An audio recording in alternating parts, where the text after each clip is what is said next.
ઘણી પેલી છોડીઓ લાઈન મારતી સમજાવું તો એના સમજતી તું અરે એ તારો પિયુજી નથી પંકજ દેશી પોતાની પૂરું કરશે તારો લાખો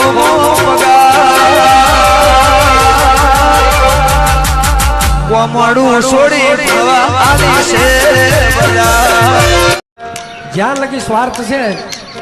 ત્યારે એવું મીઠું મીઠું બોલે એવું એટલી સંભાળ લે આપણી ભાઈ પછી સ્વાર્થ વયો જાય પછી તમે એ વ્યક્તિ માટે જીવ આપી દો સાહેબ તો એ પાછું વાળું ફરીને ન જોવે સાહેબ એટલે જે બી સમય સાથ છોડે ત્યારે બતાવે